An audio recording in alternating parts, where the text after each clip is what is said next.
What's cracking, y'all? Welcome back to the station. Welcome back to the channel. Y'all know it is your boy Ray G. You can find me on X at RayGQ. Recording this video Sunday afternoon during the late window.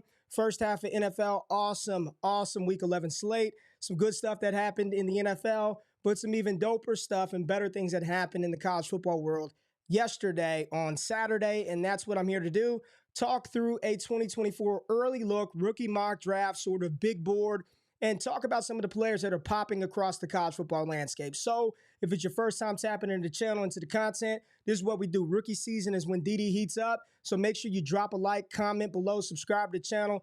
Dope stuff on the way. I promise you all that. But let's dive right into it, talking about one of the players who I've been beating the damn drum, standing on the table at top of the mountain, waving the flag, saying this kid is a bona fide superstar. He is a baller and needs more consideration at the top of all draft boards.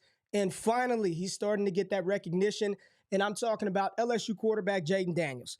Jayden Daniels on Saturday, and again, against Georgia State. This was definitely one of those cupcake opponents that you schedule later down the season. And they played them tough to begin with, but LSU beat them down. They played the starters late into the game. Jayden Daniels is in the midst of a Heisman campaign.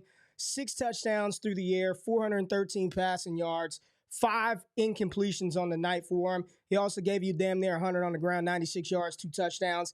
And then the stud wide receiver that is Malik Nabers and Brian Thomas, they also balled out in this matchup. This is what we're watching LSU do right now is historic. We looked at that 2019 LSU team and everything that Ja'Marr Chase did, over 1,700 yards, 20 touchdowns. Justin Jefferson, 18 touchdowns. Joe Burrow, 60 damn touchdowns on the season.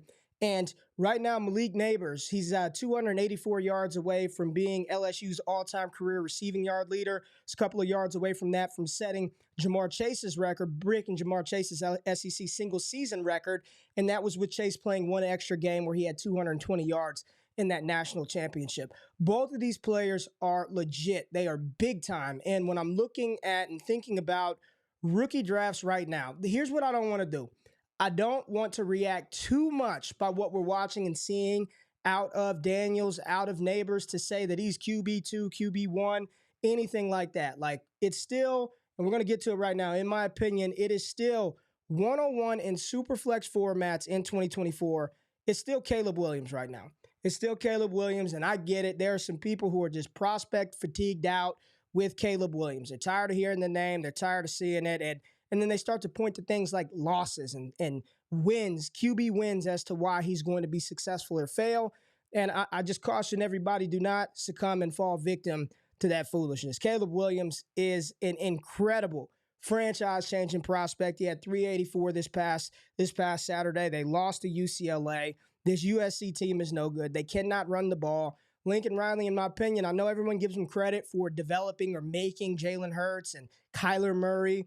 I don't believe that to be the case. I think those two players were uniquely talented in their own right, and the pairing of that offense along with their individual skill set elevated those Oklahoma teams, and that's what Caleb Williams did with this USC team last year and not coming to fruition this year. But let's not get too silly. Let's not get too crazy. I believe that in all formats, all Superflex formats, I don't care what it is, Caleb Williams should be 101. Now, there is an argument for a non-quarterback position to be ranked number 1 overall, and you hear that a lot with Marvin Harrison Jr., who's an absolute stud. He didn't do much this past Saturday. He did score a touchdown, but I believe he only had like 30 yards receiving on the day. Still one of the best wide receivers in college football this season, and is everybody's top-rated wide receiver prospect in 2024.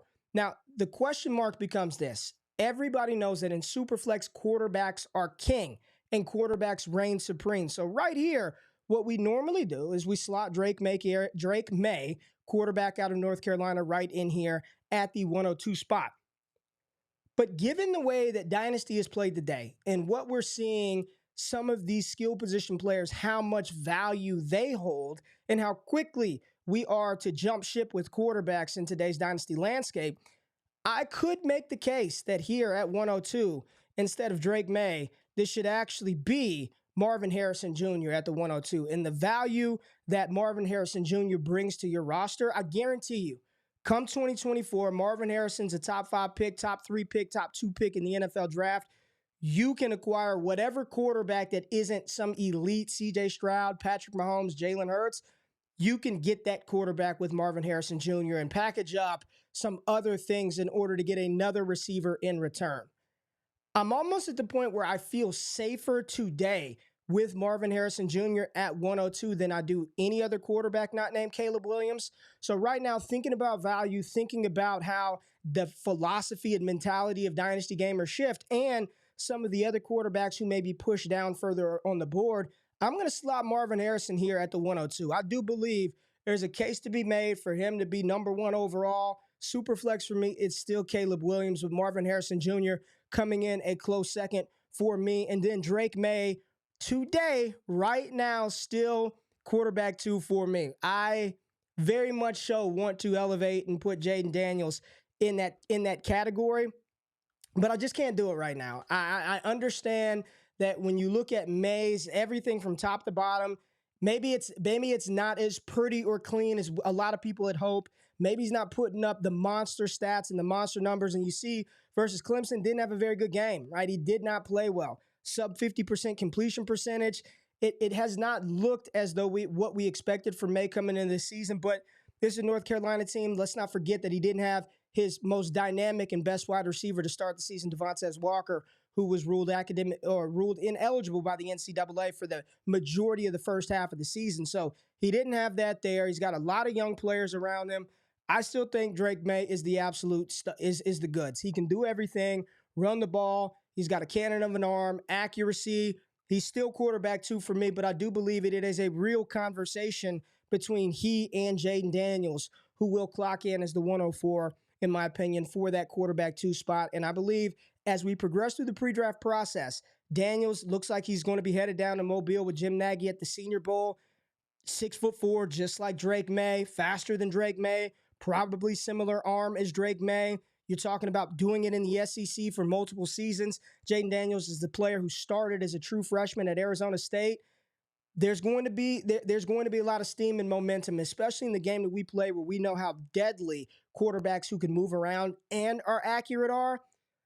Jayden Daniels could see a nice rise to hell. We're saying 104 right here. I can see by the time we get to May, June of rookie draft time, Jayden Daniels being as high as the 102 on a lot of people's super flex boards. So we've got Caleb, we've got Marvin Harrison Jr., Drake Maye, Jayden Daniels, 3 quarterbacks, 1 wide receiver. Are we going to touch the running backs? Not yet. Probably not at all. So we're going to move to 105. And here's where I'm going to say this. And I talked to some people who I trust in the scouting world, high up in some good places, done a lot of good things. And they said, this is the beauty of the transfer portal. You're seeing it come to fruition with Jayden Daniels, and you're also seeing it come to fruition with Bo Nix out of Oregon. And whatever evaluation that you had of Bo Nix during his time at Auburn, you got to throw that stuff out the window. What he's doing now at Oregon is spectacular. Outside of Daniels, I don't know if there's another quarterback. There is no other quarterback in college football playing as well as Bo Nix. This is back-to-back seasons. Nix has done it. He's experienced. He started again as a true freshman, regardless of how that went. To have the pedigree that he had coming out of high school as a highly touted 5-star, to be inserted as the starting freshman quarterback in the SEC, that speaks for something. He's got over 1,400 career pass attempts. He is dominating college football this season. He's mobile enough to move around, escape. I'm not saying that he's the best or cleanest prospect there is, but at the 105 spot, I think a lot of gamers are going to be, fantasy managers are going to be put in position to either take the shot on the quarterback or pivot and opt for a wide receiver. And the wide receiver who would be here instead of Bo Nix or ahead of Bo Nix or right behind Bo Nix, it is Malik Nabers. He is my wide receiver 2 so far in this 2024 class. Marvin Harrison Jr. is incredible. He's wide receiver 1 for me. And I know a lot of people say the gap between Marv and Nabers isn't as big as the gap between Nabers and wide receiver 3, wide receiver 4. I believe it is. I do think Marvin Harrison is sort of from an all-around standpoint, he is the one. And then I think it's a gap. And then I think it's Malik Nabers at wide receiver 2. And I do like the players at wide receiver 3, player that I have at wide receiver 3 as well. Nabers is incredible. I had no idea who to comp him to on the season. I believe he's got 80 receptions, 1,400 yards, 13 touchdowns. Again, 280 yards away from being LSU's all-time leading receiver career-wise. This is his second season over 1,000 yards. He's elevated his game with Jayden Daniels. He looked like the dominant wide receiver on the field with Keon Coleman last year, and everybody knows he's going to get the ball, and they cannot stop him. The comp that I heard, and I absolutely love it, is DJ Moore for Malik Nabers. Shout out to Jordan Reed, who dropped that one a couple of weeks ago. I think it fits spot on with Nabers' game, with his explosiveness. He's smooth, he's fluid, he's got incredible hands, he's good after the catch.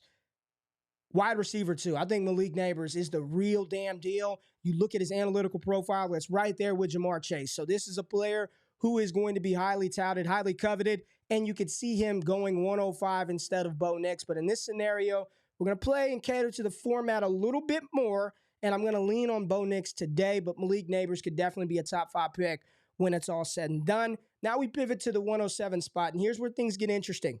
Here's where things get really interesting because I'm looking at Keep Trade Cut right now, and the tight end one, bar none, and it's unquestioned. He's been there for a while, is rookie tight end Sam Laporta. You got Dalton Kincaid up there, Luke Musgrave, Michael Mayer, Trey McBride is a second-year tight end. The value that position holds because it's so damn volatile is immense, and I question, in rookie draft, super flex, PPR, no tight end premium, would anybody dare take Brock Bowers at the 107 spot? Let's just say for the sake of this, it's not here in the thing, but I'm going to say this is 1.5 tight end premium. While 1.5 tight end premium for me doesn't quite move the needle enough for me to invest, Brock Bowers is going to have the name and the dynasty market value. Again, we talked about Marvin Harrison Jr. and what you can buy with him. You're going to have the same type of insulation with Brock Bowers, the tight end out of Georgia. Do-it-all weapon. I'm just going to say nobody's ever seen a tight end lead their damn team in receiving for 3 straight years in the SEC. It's just unheard of how good he is, how explosive he is, how much of a playmaker he is. I don't care that he doesn't have Rob Gronkowski's size or he's not the best blocker. Don't give a damn about any of that.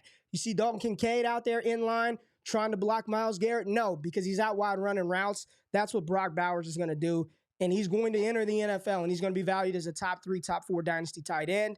He's going to have tremendous value, a lot of hype and steam around him. People love this kid. Reminds a lot of people of how Jeremy Shockey played back in the gap when he was coming out of Miami and rumbling through cats with the New York Giants.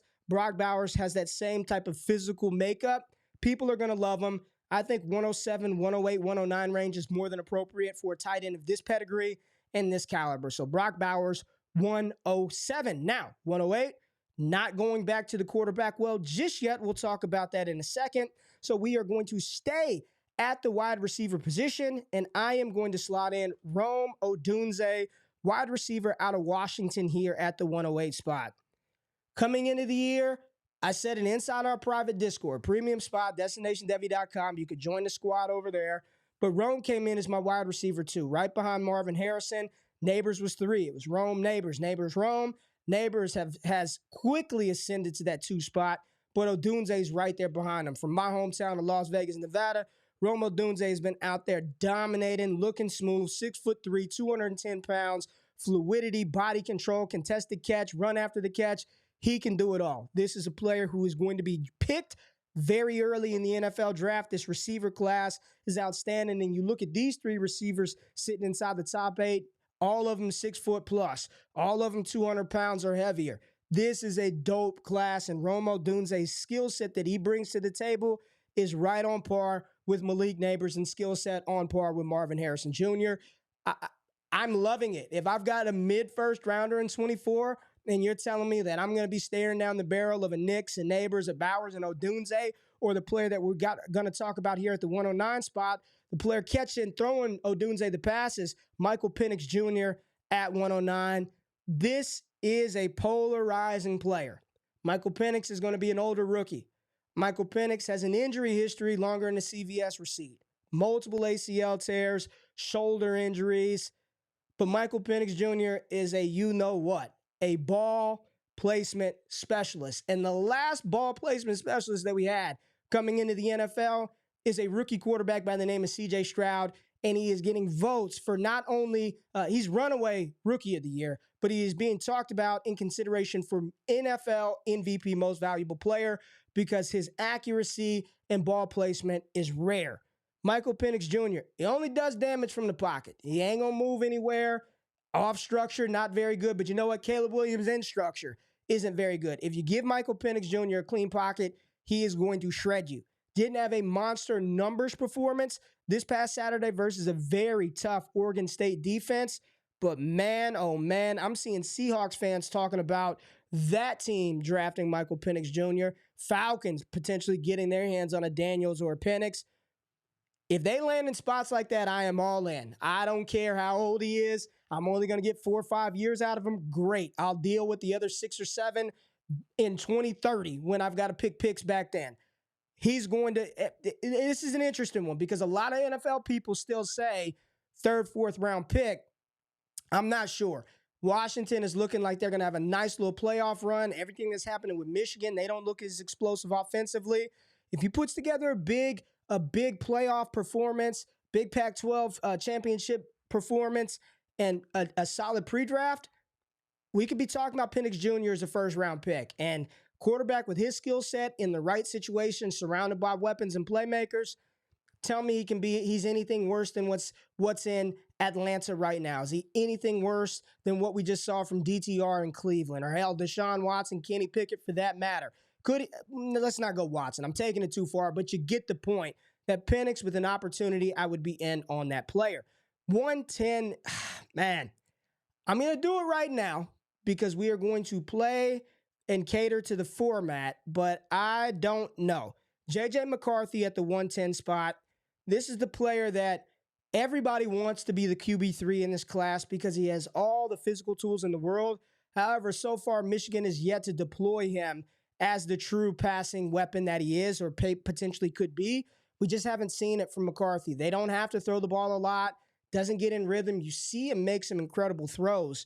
Right now, I would probably say if and when he declares because of all the turmoil happening at Michigan, maybe another year could do him some good. I've already said Quinn Ewers is coming back for another season. I think it would benefit McCarthy, but with all the uncertainty around Harbaugh, he probably declares. And a player of his skill set and talent, I don't think you can just let that go by the wayside. So I do think that given the fact that he's probably still going to be a first-round pick, at least a top 40 pick, you got to put him and his skill set and his tools. The tools are there. It isn't like the tools aren't there. We just have not seen it on consistent stretches because of the offense. McCarthy checking in at the 110 spot. So we've got 2 picks left in this first round, and I'm just going to let you know I really, really, really want to go running back here, but probably not quite yet. This is going to be difficult for me. At the 111 spot, I am going to put Florida State wide receiver Keon Coleman at the 111. Athletic freak, gifted, can punt return, big-time contested catch guy, explosive route running, separation creation, not as fluid as I would like. Doesn't look as clean as Odunze or Nabers right now, and I have not had a chance to fully dive into Coleman's tape. I'll do that here shortly. But a player of his talent, he's going to be a first-round pick. He's going to test like a freak at the combine. I'd be ecstatic to be staring down Keon Coleman at the 111 spot. And then at 112, player that is flying up the board for me, Troy Franklin out of Oregon, another wide receiver. Wanted to talk about big Travion Henderson right here. He's running the ball well, but Troy Franklin is playing out of his mind paired with Bo Nix. Speed for days. Hands are incredible. Body control. He just seems like just a solid pro receiver. Everything that you may have wanted out of Jalen Hyatt last year and his ability to take the top off of defenses and threaten defensive secondaries vertically. Troy Franklin does that and gives you a little bit more wide receiver fluidity in some of the things that he does. So I expect him to continue to play well down the stretch with Bo Nix going for that Heisman campaign. And when Franklin declares, I do think he will end up being a first-round pick in 2024. So some of the players that we did not talk about, Xavier Worthy. We did not talk about A.D. Mitchell, like both of those wide receivers, running backs. Travion Henderson is the only one that I would even consider around this range, the 201, 202 spot. There's still talented players. We still have running back Braylon Allen, Bucky Irvin, Blake Corum, Donovan Edwards. Where do those guys end up in this class? There are a couple of other tight ends in premium formats like Jatavian Sanders out of Texas, who's an incredible talent as well. So overall, this class in 2024 is fun. This class is going to be special.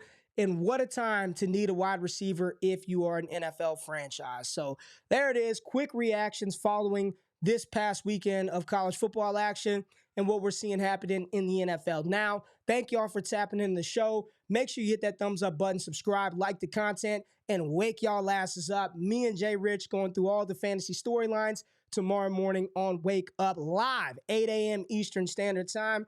Tap into the channel. Appreciate y'all being here. Enjoy Sunday Night Football. I'm out. Peace.